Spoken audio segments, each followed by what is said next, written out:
What's the single most overlooked factor threatening the health of Christian ministries today? Well, in today's episode of the Flourishing Culture Leadership Podcast, I sit down with Michael Martin, the president of ECFA, to talk about the vital connection between trust, leader well-being, and healthy board governance. We explore why healthy ministries begin with healthy leaders and what boards can do to proactively support and sustain leadership health.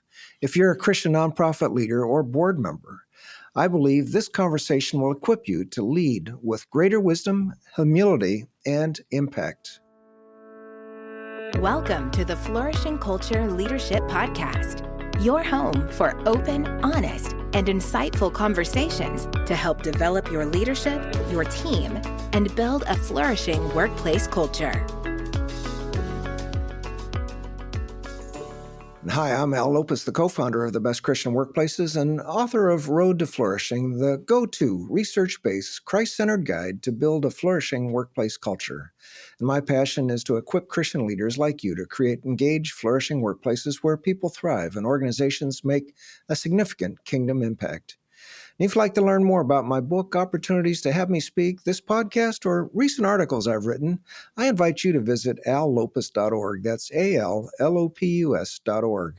Let's journey together to build flourishing workplaces where your faith, leadership, and organizations thrive. I'm delighted to welcome Michael Martin to the podcast today. Michael's the president of ECFA, the Evangelical Council for Financial Accountability.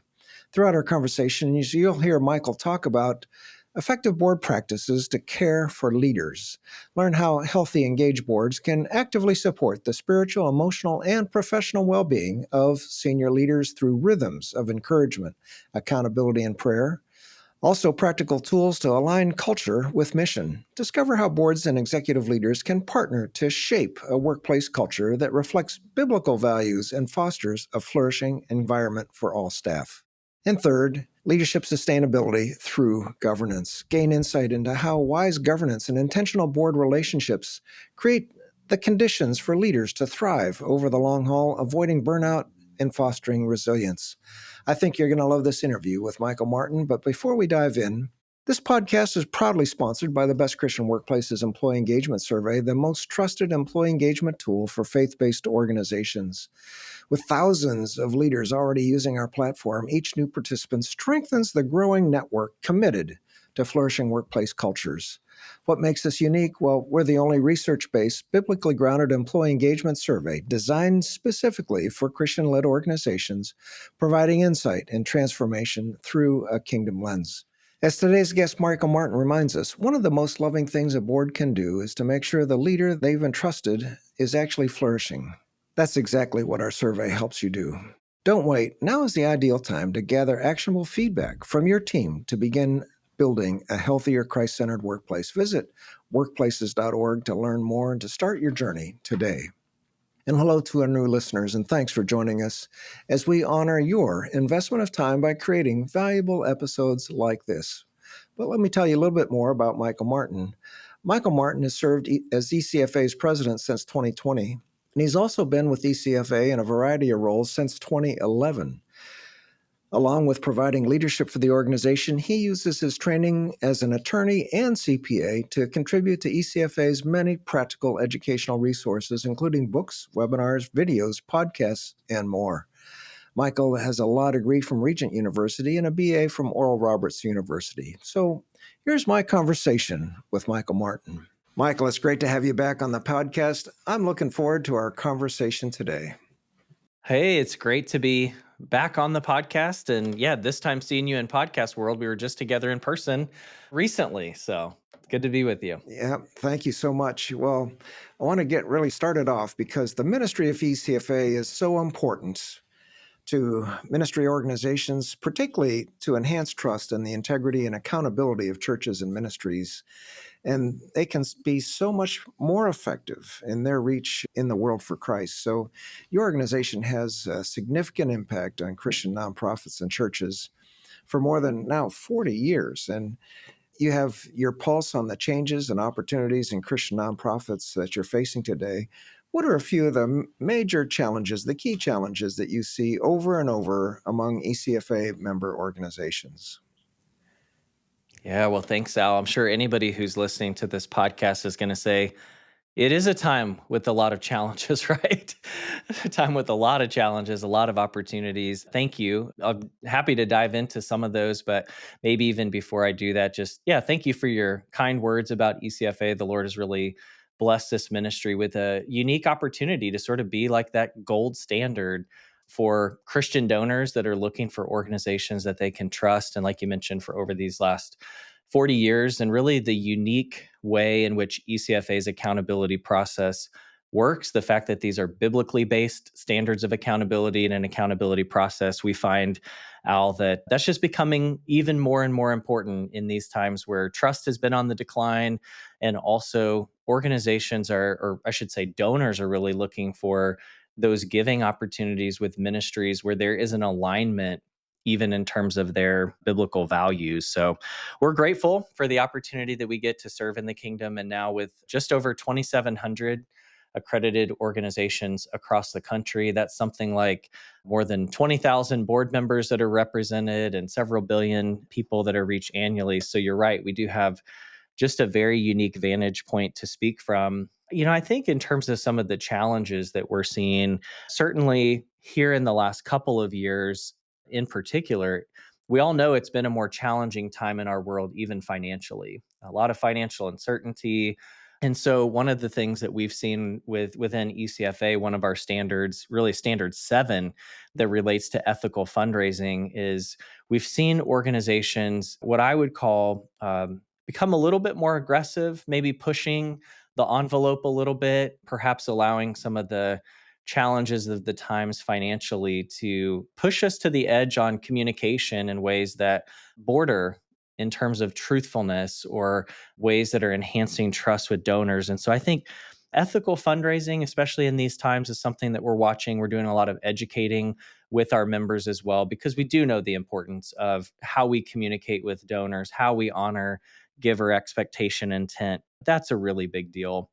I think also, Al, I would add into that mix board governance. That's one of our standards. It's been a standard of ECFA's really since the beginning. I'm more and more convinced, I think you'd probably agree with me on this, that a good board, having the right board in place, really either make or break a ministry. And so we pay a lot of attention to board governance.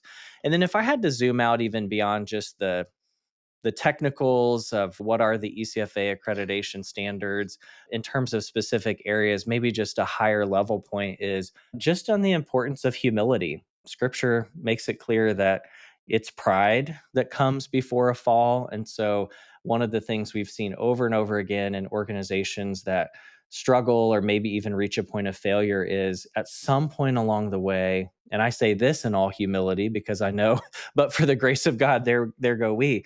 But we've got to just continue to keep a pulse on humility of the leader, of the board, of all those involved to see God's blessing on a ministry. Yeah, Michael, I couldn't agree more. The humility issue is certainly one in our Best Christian Workplace research. We find that inspirational leadership depends so much on humility because when you're in a humble position, you're in a position to learn. And gosh, what leader doesn't feel like they need to learn more? And so, yeah, that's exactly right. And your point about truthful communication, as we're kind of seeing ministries on the edge of ethical fundraising, yes, let's be the standard for truthfulness and transparency when it comes to not only fundraising, but just communication overall. You're right on track. Well, recently, you've introduced this new standard for leadership care, and I want to talk about that, Michael. The summary statement and that is that every organization's board and senior leader shall work together to develop a care plan for the senior leader.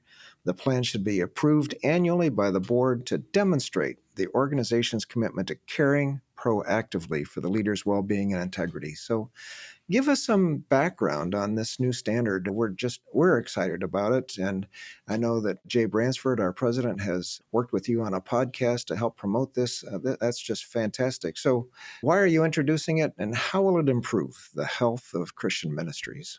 Yeah, well, you took the words right out of my mouth because I was going to say this would be a great opportunity to give kudos to Best Christian Workplaces. We really appreciate the input that you all have provided among other ECFA member organizations as well. But You have such a unique perspective and insight into the importance of healthy leadership to a flourishing organization. So we've just appreciated all the input that Best Christian Workplaces has provided into this along the way.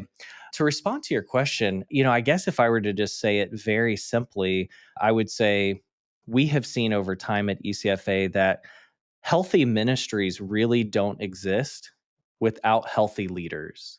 And I think a lot of the genesis of this standard was, it's been a few years ago now, back to the year 2020. And I say that, ask our listeners, do you remember the year 2020? You're probably trying to forget that year.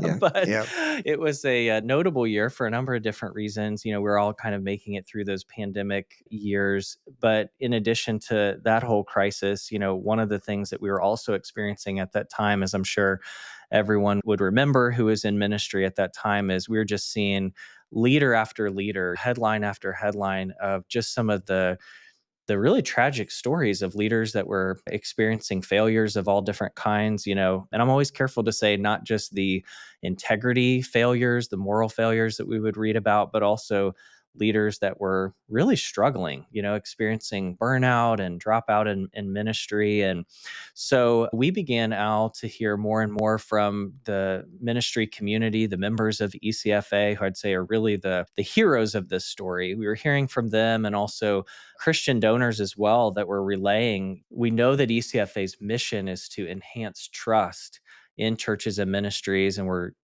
experiencing all of these challenges in leadership and the impact that they were having on trust. And so we were just really posed that question of, if ECFA's mission is to enhance trust, and we know the importance of leadership, healthy leadership, is there anything that ECFA can do to help and to make a difference in that space? And so that's really a lot of the heart behind it. I would also, and we could talk about the process that unfolded over these last few years to reach us to this point of getting to the standard that you just summarized and read there.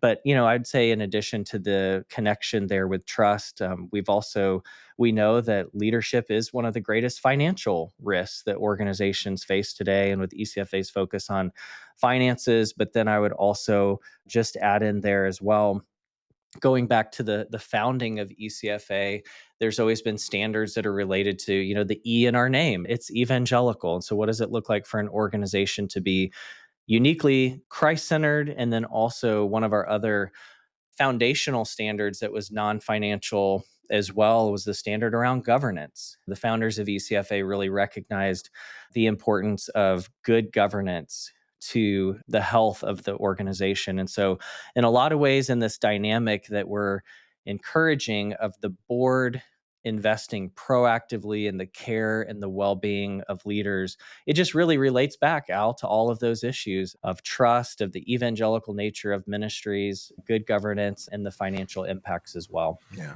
2020, I think in some ways we're just starting to come out of the COVID. I mean, as I've been to conferences and as I listen to people talking, and yet clearly the issues that leaders have, still the number of pastors, as David Kinnaman at Barna was sharing just last week at your conference, the number of pastors who are still interested or concerned about continuing in their role, the number of leaders who are experiencing mental health issues. Yeah, still a key thing to consider. Absolutely. And of course, the relationship of the board to the senior leader of the organization is the key part, isn't it? It's the essential part of effective governance and organizational health. As I think about key board governance leaders like Bob Andriga and others, it's the relationship between the board and the CEO that's so important. So I know in your standard, you don't want to be too prescriptive about how an organization can care for senior leaders, but give us some examples of what you see as best practices for leader care. Yeah, I will do. And I'm thankful, Al, that you kind of brought it back around in that question to, again, the relationship between the leader and the board. And I'd say that's also a great follow on to what we were just chatting about as well, of this new ECFA standard and our involvement in this space, is because as an organization, a standard setting organization, and one that also, upholds the importance of good governance, along with that, just recognizing that as we think about leaders, it's really the board members of organizations that we would say they not only have a unique opportunity, but also a responsibility in the context of Christ-centered governance to really help make a difference for leaders. I mean, if you think about it, who else is really positioned in a leader's life to be able to speak into issues like, I don't know if work-life balance is the right term, but just working at a healthy pace, or the responsibilities that a leader carries, the type of, really in a lot of ways we found even in our surveys and our research, the burdens that leaders are carrying. It's really the board of an organization that can speak into those in ways that really almost no one else can into the life of a leader. And so that's where we really felt like, if there is a role, for ECFA, this is where we want to focus, is this relationship between the board and the leader. So you had asked about what are some examples of some of those best practices when it comes to leader care. I'll take this opportunity to mention, in not just a standard that ECFA is rolling out, but also a whole line of new resources from ECFA2. And one of those is a new ebook where we talk about the essentials of leader care. So maybe that's something we can share with the folks that are listening on this podcast. But there's an ebook that would kind of walk through, how do you go about practically, the process of leader care as a board. So I think that's a great resource. I also think it's a great opportunity to even mention, I'll just refer Al to the actual standard and commentary that relates to this topic of leader care, which those are who are listening can go to ecfa.org/leader care. You can read the whole standard and commentary there. But within that, there are actually 9 examples of elements that an organization might want to include in a leader care plan. And I'll say this came from a revised version of the standard. We found about 1,000 ways not to make a standard, 1,000 ways not to make the light bulb, right? Yeah. But these examples were included, Al, because again, yeah, we didn't want to be prescriptive. We know there's not a one size fits all for any leader or any organization, but we were asked, can you provide some examples? Help us have a sense of what are some things we might want to be paying attention to when it comes to leader care. So I won't read all 9 of those, but maybe just choose a few. One would be a commitment by the board as individuals and as a corporate body to regularly pray for the senior leader as well as his or her family. So often the family of a leader is overlooked in that process. The leader taking appropriate time off from work each week, being able to take those regular vacations with minimal work related interruption. A leader's commitment to obtaining an annual physical health examination and proactive relationships with healthcare providers, including maybe counselors when that's appropriate, to help support the leader's physical and mental health. We talk about the importance of leaders working to build relationships with pastors or other trusted spiritual leaders who are outside the organization that can help serve as mentors or counselors. And then finally, one of the last examples that we would include is that at appropriate intervals, the board offering the leader specific opportunities for extended personal rest and spiritual growth. And that could be things like retreats, sabbaticals, or similar experiences. So we do put this back on the organization, the board, to work alongside its leader to develop a plan that fits well within its context. It meets the needs of leaders, but those are some examples of best practices that we've included in the commentary.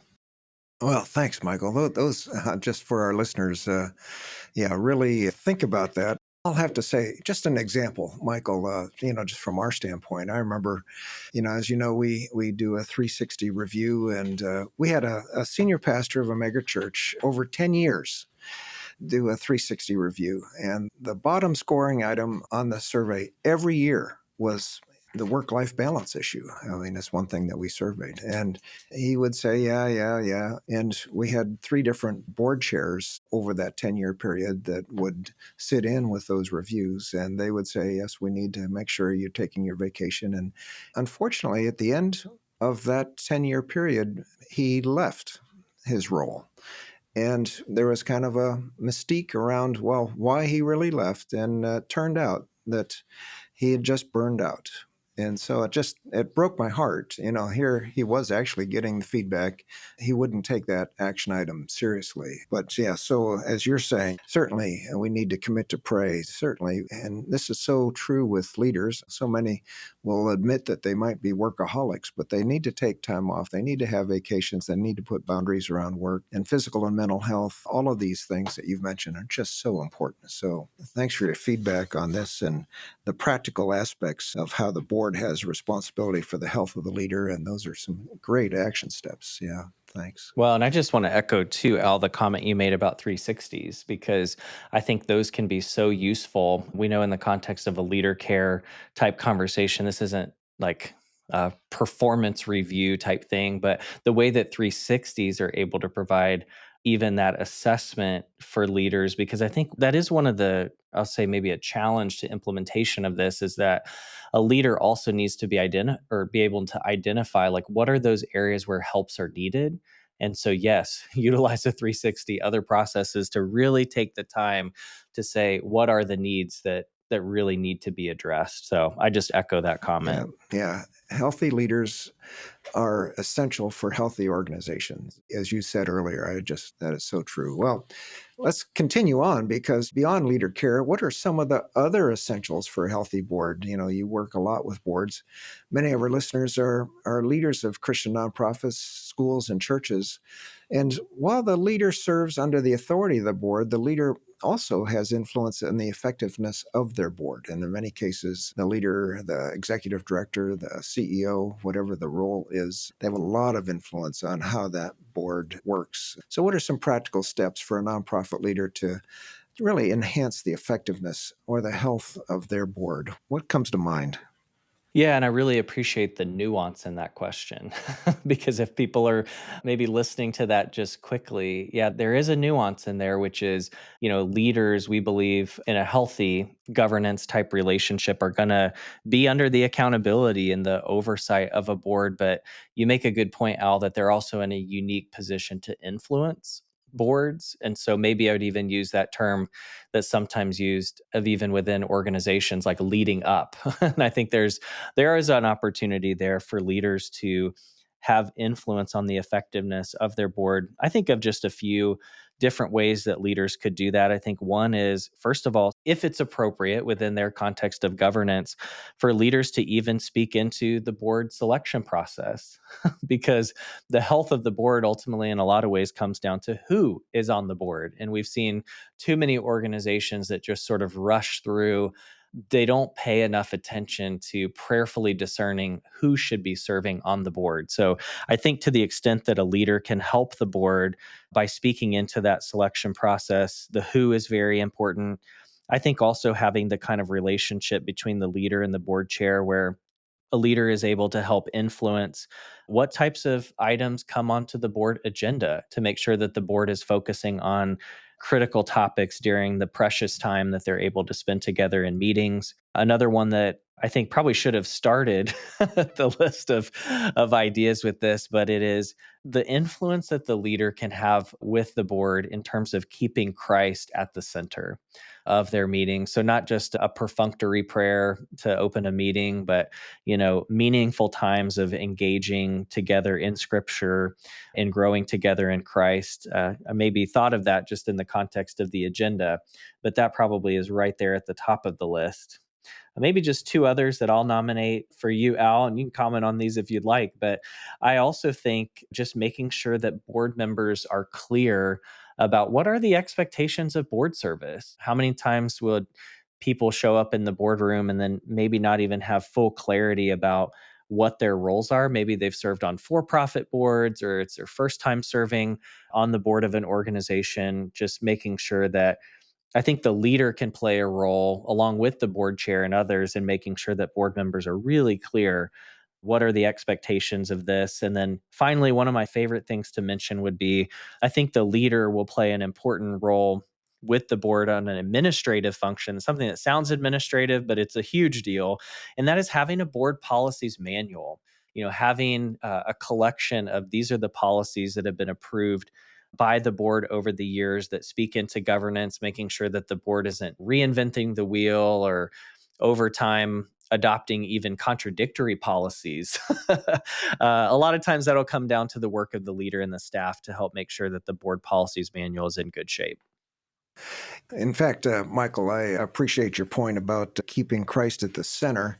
And recently, I did your ECFA board survey, kind of looking at our board practices. And one of the things that came out is we need to spend a little more time on our board meetings discerning the Spirit of Christ, discerning what it is that we're actually doing. And we have prayer at the beginning of every meeting and prayer at the end of every meetings. But is there a good time where the board actually stops and discerns what is God's will for the items we're talking about? So as we're talking about leaders and leadership health and effectiveness, an effective board is involved in governance, not day-to-day operations. And this is oftentimes where boards can get confused. They need to be engaged, but they really don't need to be doing involved in day-to-day operations. So how do you encourage and equip a board to not be micromanaging the CEO or key staff, but yet not be too distant? This is always a challenge. When I talk with a lot of ministry partners like you do, and we talk about Carver's board governance model and board policy manuals, and how, in fact, that people have the impression that keeps them away from actually what's going on in the organization. So how do you encourage a board to not be micromanaging and too distant, but also engaged and having good board engagement? What are you finding are good practices in this area? Well, I will say, Al, you said that so politely and diplomatically. Like we all know. I mean, when it comes to the micromanagement issue or the opposite, let's just call it board dysfunction. Those can be some of the most frustrating moments for board members and leaders to find themselves in. Unfortunately, you mentioned the statistics even of what Barna is doing, and David Kinnaman had shared of leaders that are dropping out of ministry. I mean, in some of those cases, it's because of a board dysfunction kind of issue. So I think your question is a really good one. I would just offer up three C's actually. I'm Oh, not a preacher, but every once in a while you can kind of get the letters to, yeah, to yeah, align right, as if right. it's easy to remember, right? And I think just in finding that right balance of a board's engagement with the leader, it really starts with the first C of competent leadership. I think a lot of this all kind of falls on the foundational point of making sure that the board has really selected the right leader, someone who's competent, someone that they can trust to do the job that the leader was hired to do. Then I think second C would be to be clear about expectations.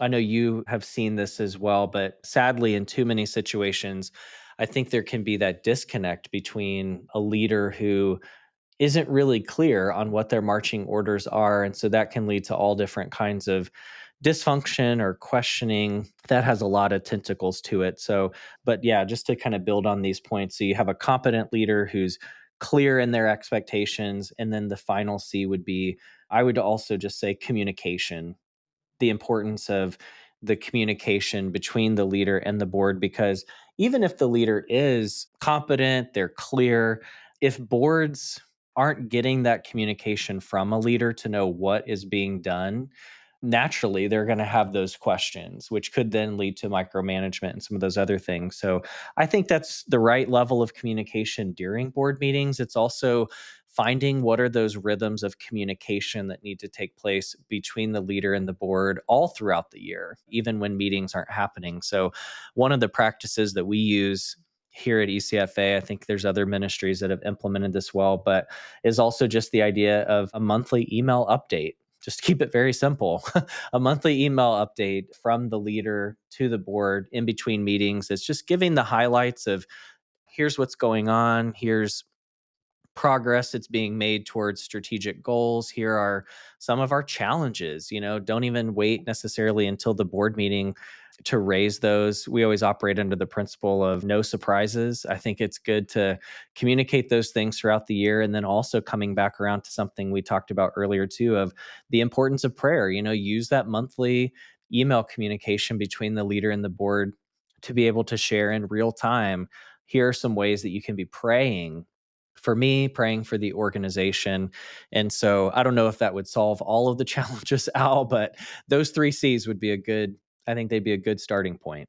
Yeah, I mean, care is another C in there, Michael. That Yeah, leader care. yeah, There, leader there you care. go. Yeah, so competent leadership. I love that. And as I think about even the definition of trust, which is so core to your mission, is competent leadership, care, communication, transparent communication, absolutely, and then clear expectations, and then integrity is another key of people actually doing what they say they're going to do. So yeah, thanks. Competent leadership, clear expectations, communication. I love your idea of the monthly email. At Best Christian Workplaces, we have an all staff meeting, and actually, we send out kind of a summary of that to our board members so that they're involved and know what's happening and what new organizations are joining and what the key issues are. So, yeah, and then the importance of prayer. Yeah, fantastic. Well, this is such great input for so many leaders who want to be effective over the long haul, healthy and effective over the long haul. And in your own leadership at ECFA, Michael, you've been using the Best Christian Workplaces Employee Engagement Survey for a number of years. And in fact, you've got top scores across the board. And I just congratulate you for that and sincerely thank you for being a leader and an example of a flourishing workplace culture, especially scores in inspirational leadership. So, how does ECFA model this kind of Christ-like leadership? Share with our listeners. Their ears are perked up. Oh, okay. Uh, Here's the behind the scenes. Yeah. here's the real deal. Here's the behind the scenes. So, what are some practical steps that you and your leadership team take to inspire trust in your own leadership amongst your staff? Yeah. Well, I feel like I need to start with just saying thank you. Thank you for the ministry of Best Christian Workplaces and just making these tools available. I know for me as a leader, I would not go a year without taking this assessment. It's just proven to be so valuable for us. Not to mention all the other resources from BCW that are just great all throughout the year too. But yeah, you've been very kind. I think as you were asking that, Al, my mind went to some of our discussion even previously about the importance of the relationship between the board and the leader. I think by God's grace, I've experienced that to be very healthy here at ECFA. And so I think that relationship has laid a lot of the foundation. And then, yeah, in terms of, some of the areas where ECFA has also flourished, I just want to give honor where honor is due, which is we've got an amazing team. We also have leaders all throughout the organization that really are all in. I mean, they're bought into this idea of we've seen the importance of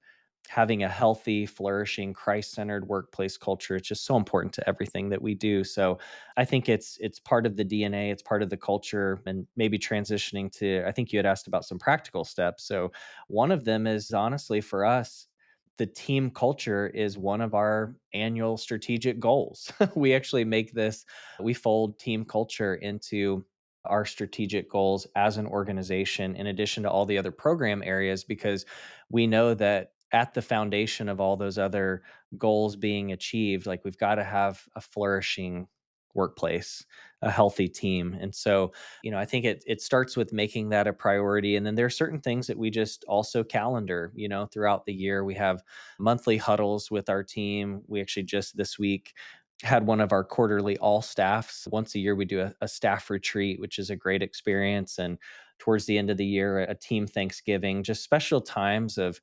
celebration, with our team. Those are some of the big moments throughout the year, but I also think it's just in the daily interactions that we have within our team, just making sure that people do feel well cared for, that they're able to prioritize not just the ministry of ECFA, but their own soul care. We've talked about that. And then in addition to that, their family, which we really believe is a first priority, a first ministry that comes even before the ministry of ECFA. And if all of those things are in a proper order, not only do our team members benefit from that, but also ECFA thrives as well. So we've really seen that to be our experience. But grateful for, again, coming full circle, the Best Christian Workplaces assessment, because it helps us not just have an anecdotal pulse, but a data informed perspective. And I think also just the value for any leaders that maybe haven't taken advantage of this tool yet. You may feel a little bit of reluctancy or nervousness about, okay, well, if we put this survey out, are we going to like what we hear? But you know what I would say is for us, like as a leadership team, we talk about this with the annual survey. It's those areas where it's not just the things that are going well, but it's actually the opportunities for improvement.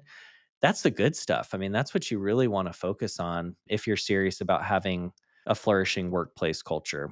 I encourage leaders, as you've just done, to not let fear stand in the way of doing an assessment like this. And because you're going to end up with good feedback. And I just want to reinforce what you said. And to our listeners, let me ask you, do you have one of your annual strategic goals to have a healthy or flourishing culture? And is culture even on the list of your strategic goals? Because it is a competitive advantage. It is a way to accomplish what you're trying to accomplish. So, yeah, I appreciate that. Monthly huddles, quarterly all staffs, annual offsites, these are rhythms, important rhythms, just like each of us need to have spiritual rhythms in our lives. These are great organizational rhythms that really reinforce to your staff, to employees, that you care about them. You want them to be up to speed on what's going on and being able to contribute at a high level. That's great advice. Well, and we know for organizations, staying healthy isn't a single action. I mean, you've already identified several actions and an ongoing commitment to these things. And we see that with ECFA accreditation, organizations have to continue to meet the standards each year. So, as you've modeled the value of regular assessments with workplace culture, so even as you show flourishing workplace health scores every year, you continue each year to keep surveying your workplace health. So, why is this annual assessment important to you? And when you get the results, how does your team decide? Well, we're going to work on this or that. What? How do they decide what actions to really take? Get into your plans. Let's put it that way. Sure. Well, yeah, like I mentioned, as the leader of ECFA here, it's like I wouldn't want to go a year without it.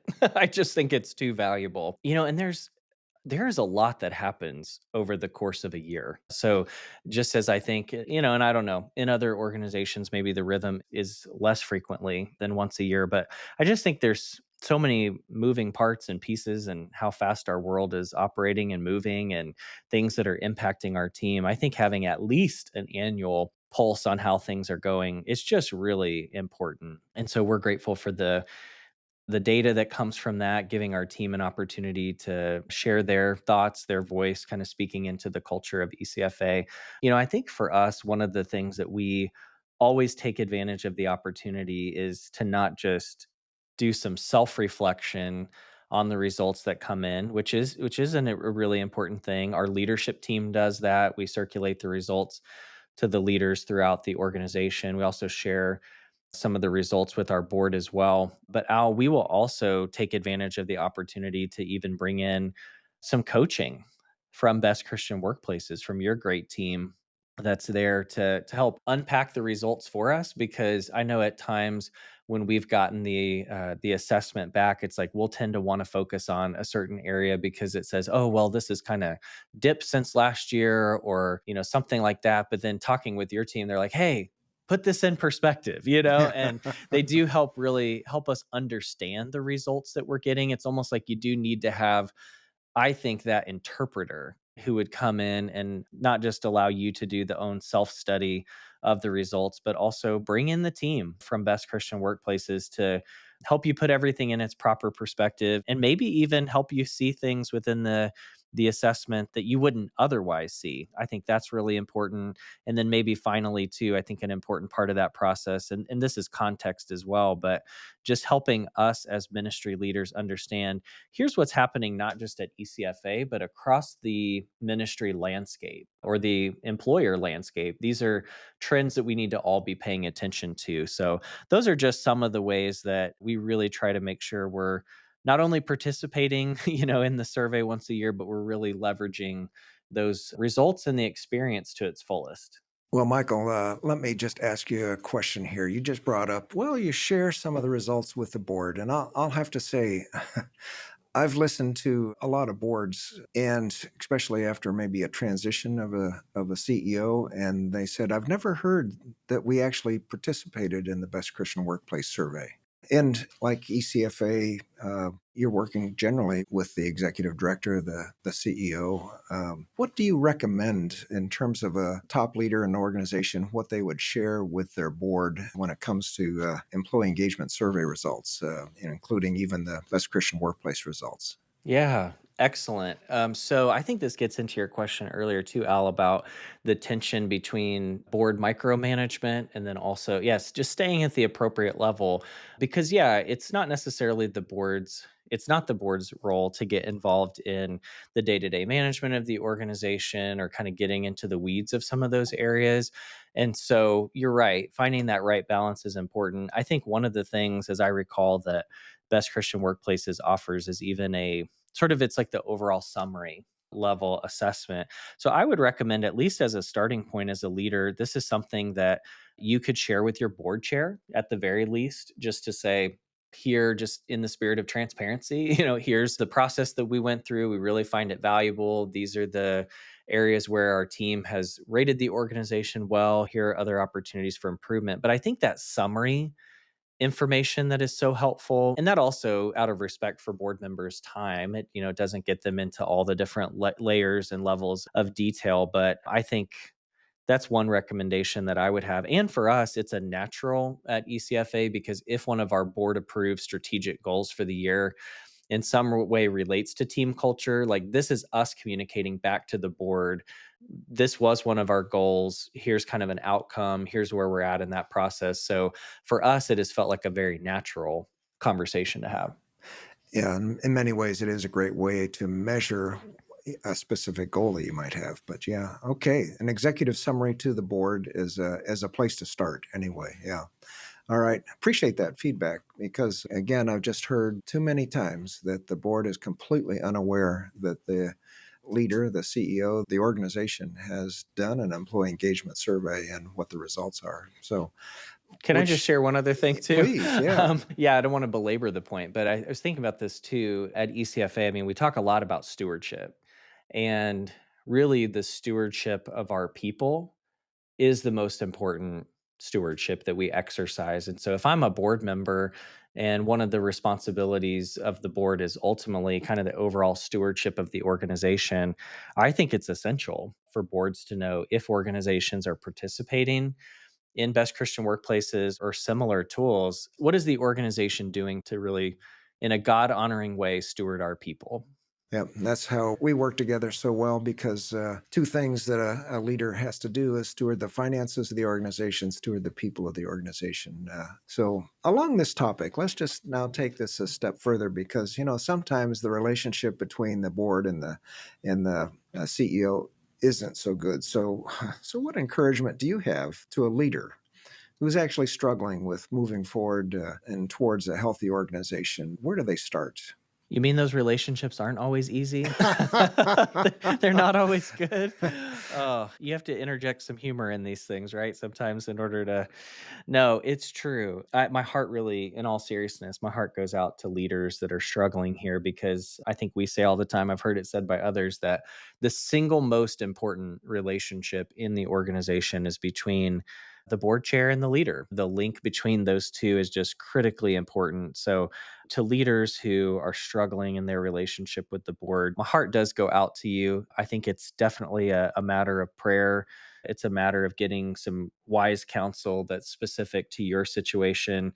Humility is required. We talked about the importance of that earlier. So I guess I would add, Al, I'd point to the idea of Matthew 18. And I know within context, it's not necessarily the scripture's not talking about leaders and boards, it's about sin in the church and different things. But I think we can take some of the wisdom from Matthew 18 and think about, okay, if a leader is struggling with the board, the first place to start would be, as you can, for that leader personally to have a conversation. If that doesn't work, maybe there's some kind of a unresolved conflict between the leader and a board member. Well, what if you bring in, there's another one or two board members that could help in some ways facilitate or mediate, contribute to the kind of conversation that needs to happen for reconciliation. And if that doesn't work, there are any number of board governance consultants who are believers who I think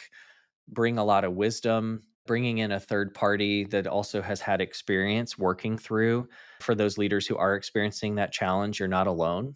There are those other situations that are out there. And so that's some of the wisdom that I would offer, Al, is just from that whole Matthew 18 idea of first the leader. If that individually doesn't resolve, maybe it's a smaller group. And then maybe even in certain contexts, you need to bring in someone from the outside who has the organization's best interest in mind, who really loves and cares for that leader and loves and cares for that board and can help them work through whatever the struggle is that's happening there. Well, Michael, we've learned so much in our conversation today. It's just been fantastic. Starting off with the challenges that you've seen in Christian workplaces and Christian organizations, and how we really need to keep focused on ethical fundraising, where we're fully truthful in our communication, and the importance of board governance and humility. You really kicked us off with just great insights. And it's really been exciting to talk about this new standard for healthy leaders and how healthy leaders do create healthy organizations. And so our listeners are thinking and reflecting even in their own situation. We pray that they do whatever it takes to become a healthy leader, and how the board does have the responsibility to help the leader be healthy as well, and some of the essentials that you have of leader care. And appreciate the way you've described that, and including how the leader needs to keep Christ at the center of the organization and of their work, as well as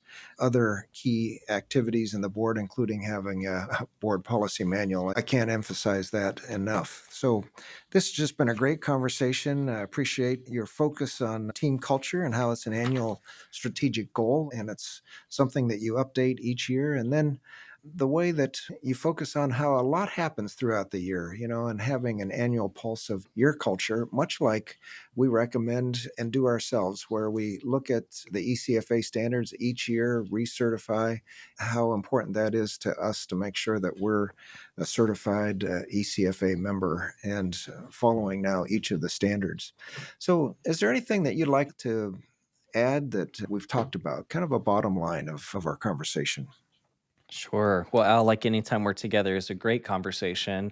At the risk of adding anything else, because I think we probably already given folks enough to think about and probably enough to do. One of the resources at ECFA that is really one of our most popular, and I think it's because it's simple, is the 5 building blocks of ministry integrity. And so within that resource, Al, we talk about 5 key areas. I think they really summarize a lot of our conversation today. The first is committed leadership. That relates to the board governance, leader care, the importance of healthy leadership, as we talked about. Number 2, sound financial management. That is so critical to building trust with donors. Along with that, number 3, appropriate transparency. Number 4, we didn't dive into the details of this today, but I think anyone listening would know the importance of diligence and compensation setting and conflicts of interest. Those are such key trust areas for organizations to pay attention to. And then finally, full circle, coming back to where we started, trustworthy stewardship, the importance of fundraising with integrity. Those are the what we call the 5 building blocks of integrity here at ECFA. And so that's a great resource to help kind of give you a good launching point. We do say don't be overwhelmed in the process. Take things kind of one step at a time, and following those basic building blocks will help position you in a way to enhance trust with those that you serve, can also set you up well to be like Best Christian Workplaces, an organization that has earned the right to ECFA accreditation and to display the ECFA seal of integrity. So without adding anything new into the mix, Al, I guess I would just come back to each of those 5 building blocks as key areas for leaders to focus. That's a great focus. Thanks so much, Michael. I want to thank you for your contribution today. Most of all, I appreciate your vision for equipping leaders and organizations to reflect Christ through operational excellence and integrity. It's so important to have trust. So thanks for taking your time out today and spending and speaking into the lives of so many listeners. Thanks so much for listening to my conversation with Michael Martin. I hope you enjoyed it as much as I did. And you can find ways to connect with him and links to everything we've discussed in the show notes and transcript at workplaces.org www.evangelical.org/podcast. And if you have any suggestions for me about our podcast or any questions on flourishing workplace cultures, please email me, al@workplaces.org. Healthy leaders build healthy cultures, and the health of your leadership directly impacts the people you serve. And as today's conversation reminds us, investing in your leaders isn't optional, it's essential. Take the next step to build a culture where leaders are spiritually grounded, emotionally resilient, and organizationally effective. You can start today by assessing how your leadership is impacting your workplace culture at workplaces.org. Keep listening to our weekly podcast as we continue to learn from leaders who are proven inspirational leaders. Next week, I'll be talking with Peter Greer, the president of Hope International. The Flourishing Culture Leadership Podcast is sponsored by Best Christian Workplaces. If you need support building a flourishing workplace culture, please visit workplaces.org for more information. We'll see you again next week for more valuable content to help you develop strong leaders and build a flourishing workplace culture.